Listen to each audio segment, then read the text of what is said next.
সকলো আন্তৰিক অভিনন্দন ল'ব। নাম বিশাল ৰাজপুত। আপোনালোকে সকলোৱে জানে বৰ্তমান তাৰিখত প্ৰত্যেকটো বস্তুৰ দাম মূল্য বৃদ্ধি পাইছে আৰু আমি বা সকলোৱে যিমান কষ্ট কৰিও আমি আমাৰ নিজৰ ইনকামটো বঢ়াব পৰা নাই। ন আমি নিজেই ভালকৈ চলিব পাৰিছোঁ, ন আমাৰ পৰিয়ালক চলাব পাৰিছোঁ। এনেকুৱা ক্ষেত্ৰত আপুনি কি কয়?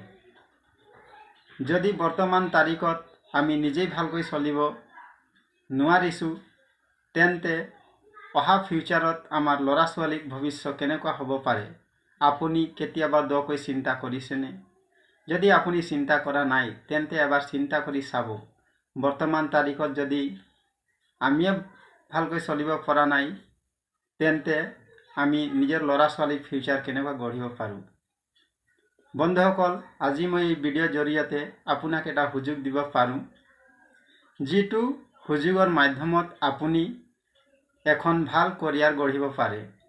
বন্ধুসকল, সেই সুযোগটোৰ নামেই হৈছে কেৰিয়াৰ অৰিয়েণ্টেশ্যন প্ৰগ্ৰাম, যিটো সন্ধিয়া 6:45 আৰম্ভ হৈ জুম এপছৰ মাধ্যমত।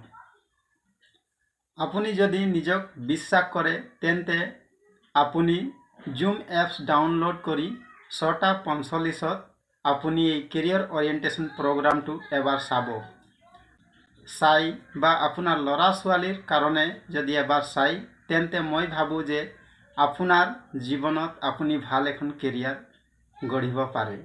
ভিডিঅ'টো ভাল লাগিলে লাইক, কমেণ্ট, শ্বেয়াৰ নিশ্চয় কৰিব। Thank you so' much.